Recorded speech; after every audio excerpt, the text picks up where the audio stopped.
Hey guys, what's up and welcome back to my channel. For this video, I will show you guys how I repainted Wonder Woman. So I actually got this doll from Toys R Us during a live stream on Instagram, and I was really surprised that she was there. So this doll is quite interesting because of her body. It is quite different. She does have a molded torso, which I don't mind that much since her arms and knees have double articulation. I feel like that makes up for it. Her thighs, however, are held together with elastic, which is kind of weird for me. I know some dolls, they do have that, like the older Monster High dolls, but I feel like posability-wise, this might cause a problem. Overall, this doll is really beautiful by itself, and I do love the quality of it. Now I'm gonna go ahead and remove her factory paint using acetone or nail polish remover.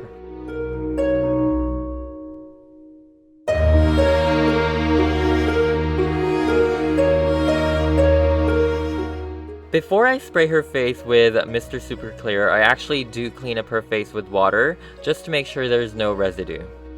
Then after I spray her face with Mr. Super Clear, I'm gonna take a light brown watercolor pencil to map out her features.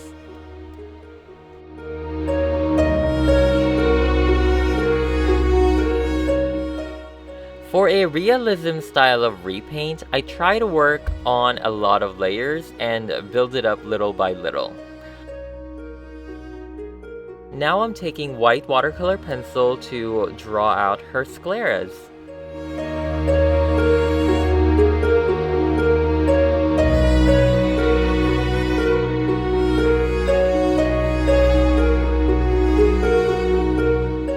Now I'm going to be using my chalk pastels to actually give her shadows. So I contour her nose, I contour her eyes, her cheekbones, and also her jaw, and also the temples, just to give her that shadow.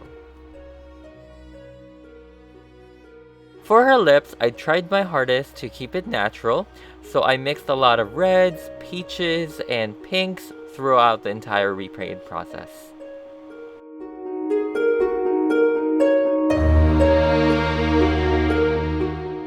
So realistically, humans, they do have circles and eye bags, and this is something that I had to make sure that I need to add. A lot of Gal Gadot's pictures, they actually show that she has a slight line on her under eye area, which is really interesting. And for that, I just took my gum eraser to actually block out and make the lines a little sharper. Her features are really prominent. She has a very strong cheekbones and also jawline, so I made sure to kind of highlight those, or I guess we have to say shadow it or whatever. So now I'm just going to be building the layers on and on, slowly by slowly. It took me like a long time just to build the colors correctly, but I'm working on the entire face, every single layer, just so that I don't waste any of the MSC.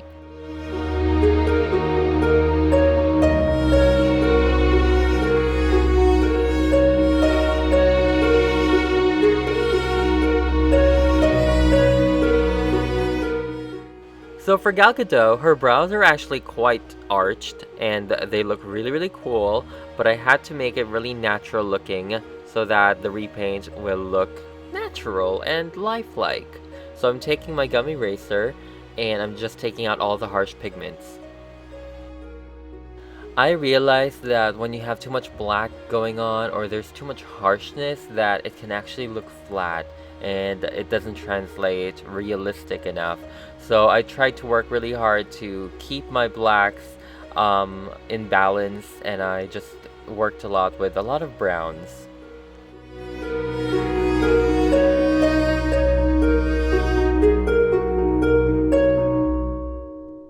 For her lips, I'm just adding these highlights of the lines, which a lot of ball-jointed doll artists do.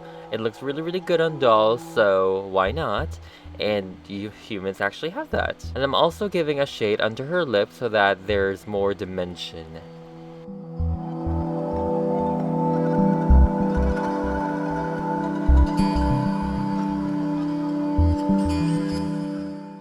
I'm actually really looking forward to the movie because I am in love with Wonder Woman. If you guys didn't know, I am a big DC and Marvel fan, and I used to watch Justice League, the animated series, a long time ago. I actually kind of grew up with it, and I've always thought that Wonder Woman was such an insanely amazing character.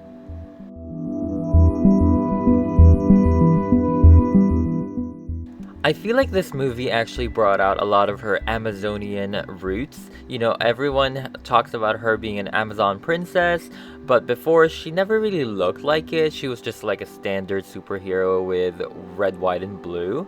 But now they actually brought out the swords, the shield, more gear, and I feel like the background stories, it's a little stronger for her to actually present the Amazonian princess vibe, which is really, really cool. When you guys see the movie, please let me know if you recommend it or if you like it because I am looking forward to it. I'm just trying to like wait on people who can actually go with me. So yeah, let me know if it's worth seeing.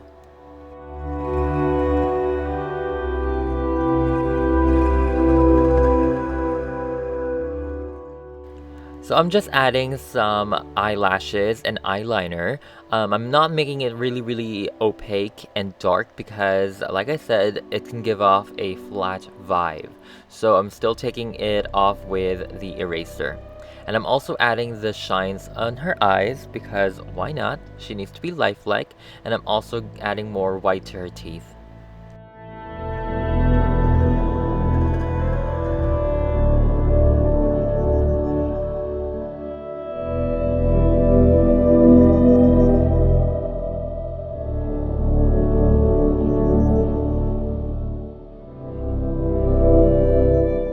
So I'm just adding some beauty marks around her face. I've seen a lot of photos and she actually does have quite a few. I think she has like 3 main ones.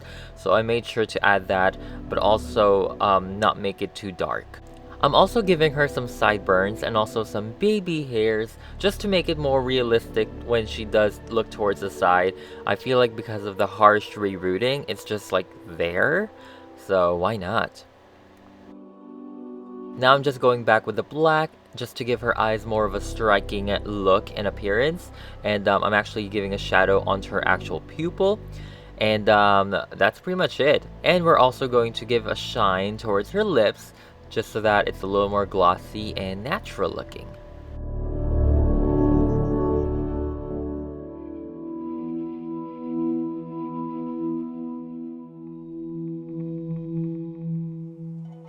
And we are pretty much done with Wonder Woman. I actually really like how she looks. I did give her that kind of smizing look with her eyes because she always has that. And I think she looks pretty relaxed. She can look really relaxed and also intense at the same time. Obviously, I still need to work on my realism, and I'm getting there, I think, slowly but surely. So I just need to practice a little more. But I think for this one, it looks pretty good, and I am happy with it. Now I'm gonna go ahead and work on her costume! So for her costume, especially her torso, I'm just going to be painting the lines in between because there is indented lines there, but I'm just taking a really, really dark burgundy, like almost black red, just to give that more of a dimension. And honestly, for the rest of her costume, I'm actually just going to be dry brushing. So dry brushing is a technique where you take out pretty much most of the paint out of the brush, and when you put it on, it creates kind of like a textured look without having the texture there. Obviously, the way you kind of splitter and splatter it here and there also will be taken into consideration. But pretty much you have to keep going on it while it's dry. A lot of people actually talk about how I just make everything look dirty, which in theory that is what I'm trying to do. It is an armor, so I want the armor to look tarnished and dirty. Like, I don't know, for some reason when I dry brush something, it just, I mean, yeah, it makes it look dirty and old and worn, but for me it gives it more dimension and it brings out a lot of the golds.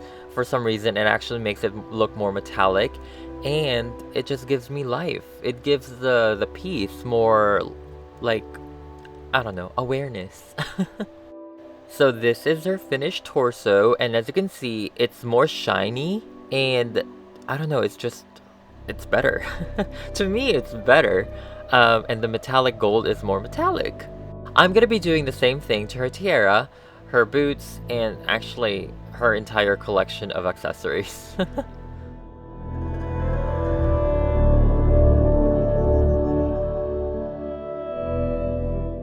For the boots, I actually want her boots to look more dirtier on the knees and also the bottom because it's boots. It's not supposed to be clean. And when she's going to war and everything like that, like it's gonna be dirty and muddy and sandy and destroyed and tarnished. So I thought I should make it more dirtier looking and darker when it comes to the dry brushing.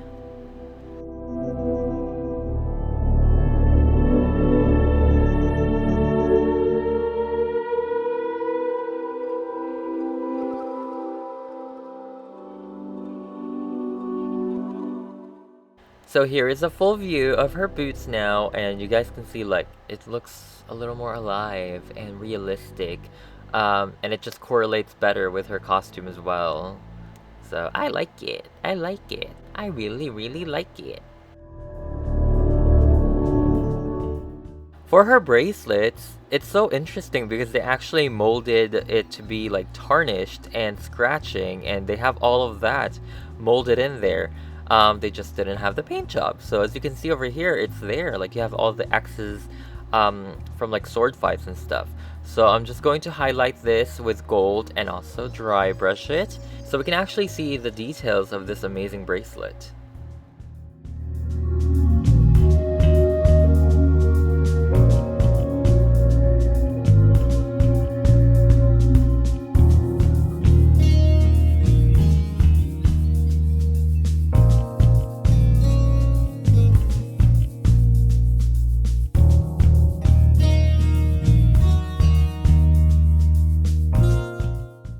And here you have the completed bracelets. It's so incredible, like, to see the difference of what paint jobs can make.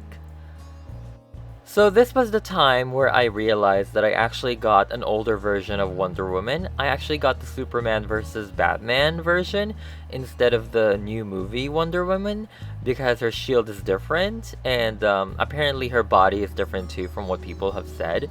But I was like, why is my shield different? Because I think this is like dogs or something. I couldn't make out the image really. But her new shield is kind of like a sun. It was like a star or something. But this shield is in dark gray, so I thought of dry brushing it gold and also black.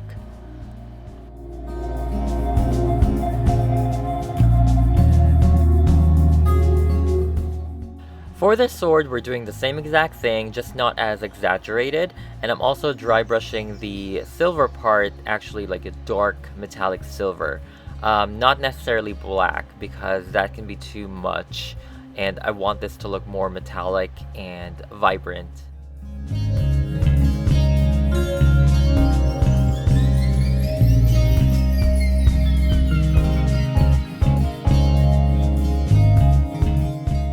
So now let's just go ahead and put her accessories and equipment back together, and we are pretty much done.